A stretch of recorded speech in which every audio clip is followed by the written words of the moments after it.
합니다. 1장 27절 오직 너희는 그리스도의 복음에 합당하게 생활하라. 미국의 유명 작가였던 마크 트웨인이라는 분을 우리가 잘 압니다. 그분이 어느 날 성경을 읽고 있는데요. 한 청년이 사무실로 찾아왔다가 놀라면서 좀 의아하게 여기면서 아유 선생님, 성경을 읽는 것은 선생님께서 성경 읽는다는 것은 미처 몰랐습니다. 그러면서 질문합니다. 그런데 선생님, 그 성경 읽는 것을 다 이해하시는지요? 그때 그분이 이렇게 대답했대요. 성경을 다 이해한다는 것은 참 힘들고 어려운 일입니다.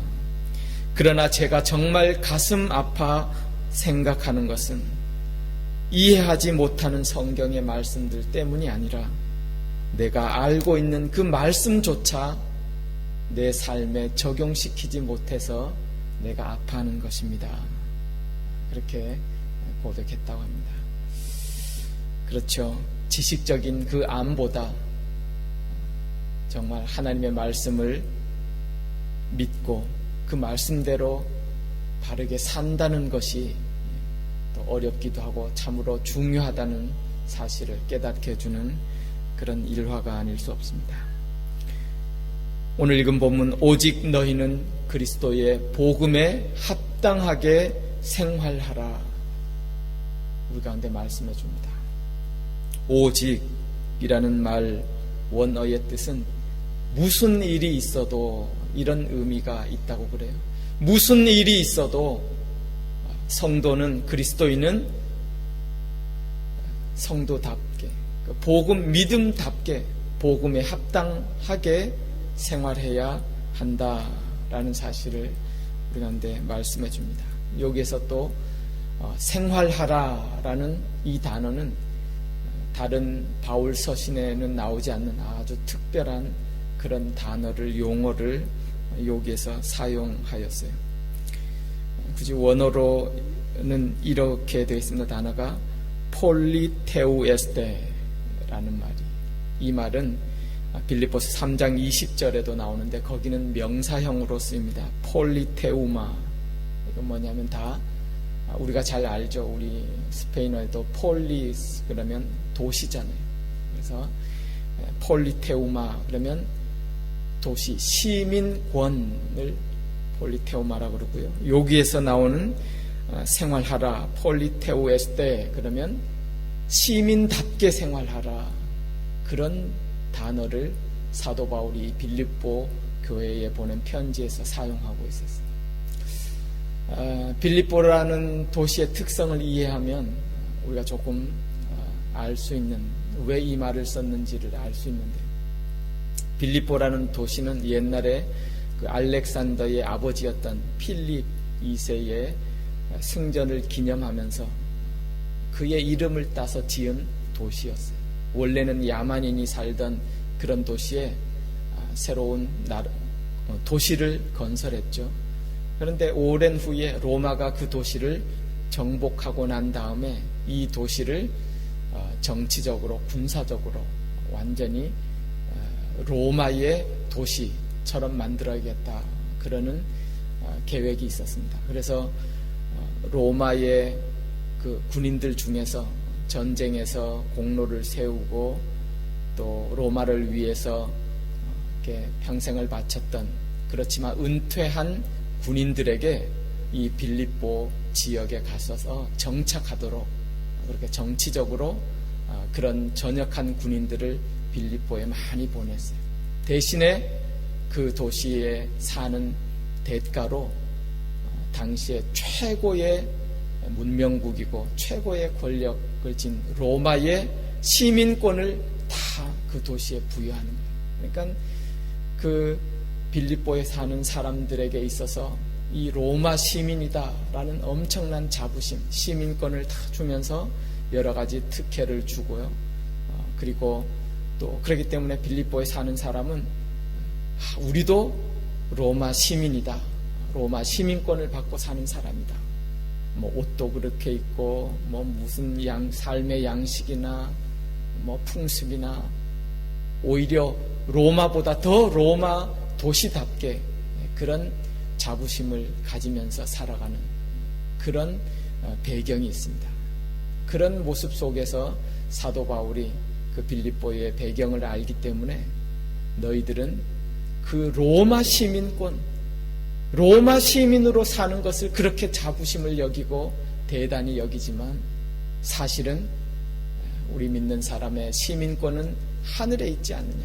우리는 하늘의 시민권을 가지고 사는 사람들이고, 그리고 오늘 주신 말씀처럼 너희는 그리스도 복음에 합당하게 복음의 시민으로서, 하나님 나라의 시민으로서 그렇게 살아가라 라는 사실을 이 본문을 통해서 우리 가운데 말씀해 주고 계시는 것입니다.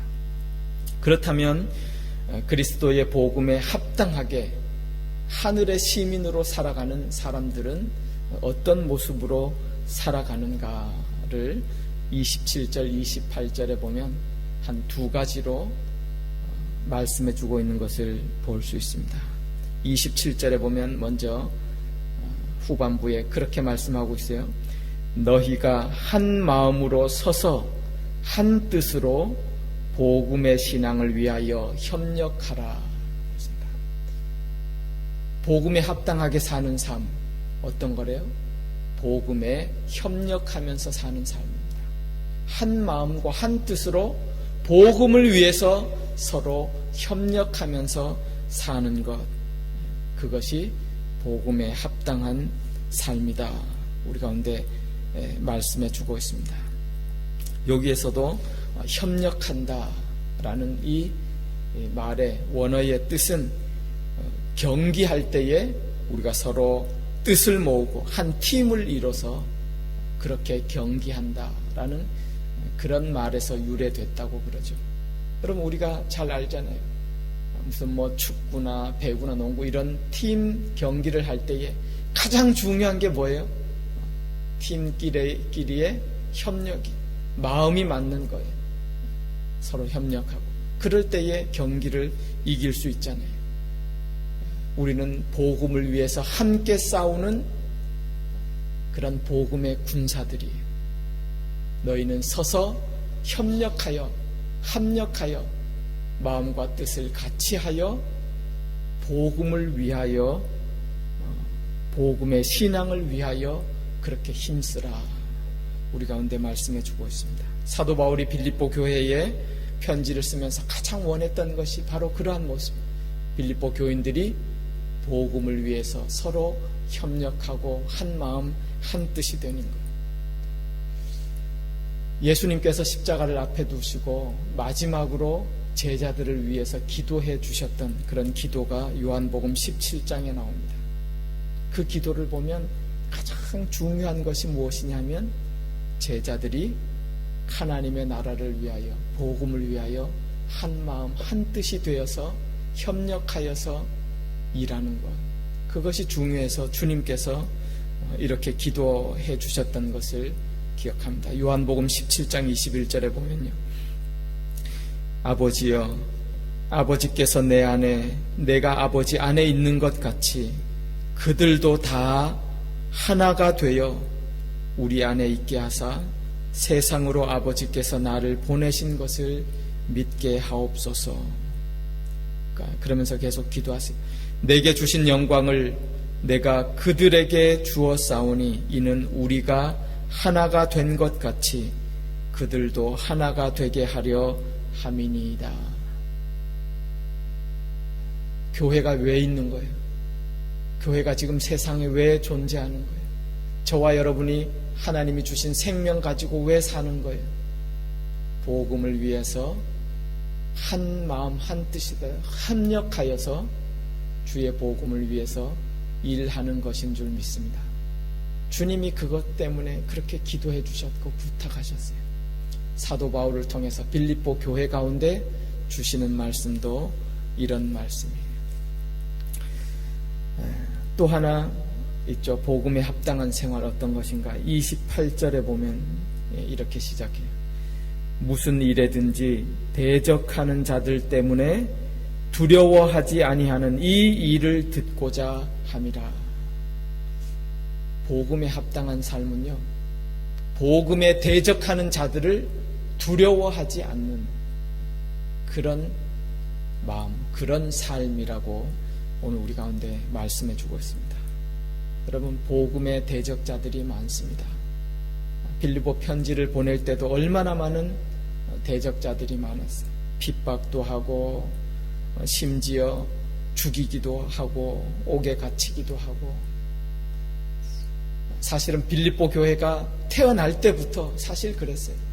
바울과 실라가 빌립보에 가서 전도할 때에 그 사람들의 모함으로 인해서 옥에 갇히잖아요. 그러나 바울과 실라는 두려워하지 않았어요. 옥에서 오히려 하나님을 찬송하고 기도하고 옥문이 터지고 열리고 감옥을 지키던 간수가 오히려 어찌하여야 내가 영생을 구원을 얻겠나이까? 주 예수를 믿으라. 그 간수가 오히려 예수 믿게 시작되고요. 그로 말미암아서 빌립보 교회가 생겨난 거예요. 빌립보 교회는 잘 알았죠. 사도 바울이 두려움 없이 담대함 없이 복음을 전하고 교회가 세워졌다는 사실을 알고 있어요. 사랑하는 성도 여러분, 그때만 그럴까요? 지금도 마찬가지예요. 여러분, 세상이 어떻게 교회를 좋아하겠어요? 세상이 어떻게 성도들을 좋아하겠어요? 근본적으로 좋아하지 않게 되어 있어요. 어둠이 어떻게 빛을 좋아하겠어요? 진리가 아닌 사람들이 어떻게 진리를 좋아하겠어요? 좋아하지 않게 되어 있어요. 그러므로 성도로서 이 세상을 산다는 것은 고난이 있게 마련이에요. 대적이 끊임없이 있게 마련이에요. 그렇지만 우리가 두려워하지 않을, 담대할 수 있는 근거가 있어요. 이유가 있어요. 뭐죠? 그것조차도 다 하나님의 손 아래, 능하신 손 아래 있고 하나님의 섭리 가운데 있고, 우리가 정말 복음을 위해서 고난당하고 어려움 당한다면 그것은 하나님의 은혜의 손길 아래 있다고 성경이 말씀해 주잖아요. 29절에도 보면 그런 말씀이 있어요. 오늘 29절에도 그리스도를 위하여 너희에게 은혜를 주신 것은 다만 그를 믿을 뿐 아니라 또한 그를 위하여 뭐도 받는데요? 고난도 받게 하려 하심이라.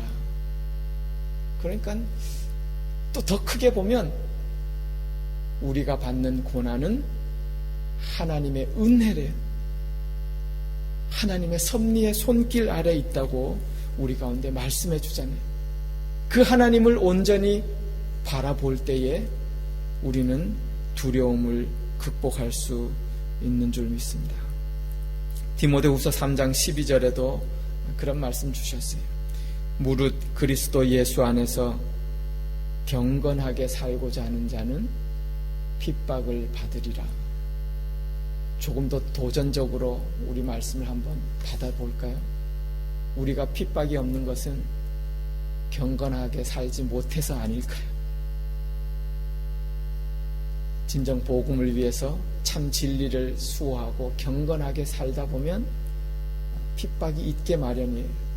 그러나 그것조차 하나님의 능하신 손 아래 있고 또한 하나님의 은혜의 손길 아래 있다고 하나님의 말씀이 우리 가운데 주시지 않아요. 예전에 루마니아의 범브란트 목사님이란 분, 유명한 분 계시죠. 루마니아가 공산 치하에 들어갔을 때요, 거기에 맞서서 복음을 지키고 수호하면서 그렇게 싸우시다가 공산당에 이렇게 체포되어서 수십 년간 옥고를 치르고 정말 많은 고생을 하셨습니다. 왜 그분이 두렵지 않겠어요? 왜 힘들지 않겠어요? 어렵지 않겠어요?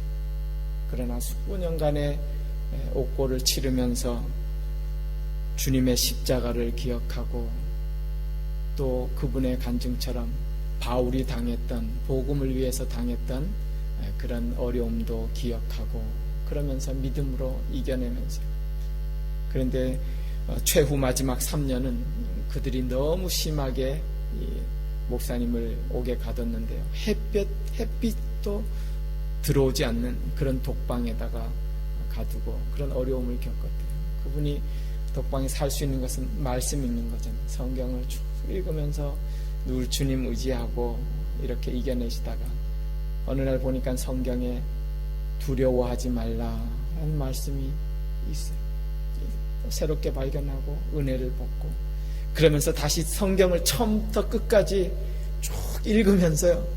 두려워하지 말라라는 그 주시는 약속의 말씀 다 일일이 찾아서 읽고 그러면서 몇 번이나 성경에 두려워하지 말라는 말씀이 나오는가 그분이 쭉 읽으면서 찾아봤대요. 재미있는 것은요 365번이 나오더래요. 그분의 365 무슨 숫자가 떠오르세요? 예, 1년. 예. 그 목사님 너무 큰 또 은혜를 받았어요. 맞아. 매일매일 두려워하지 말라.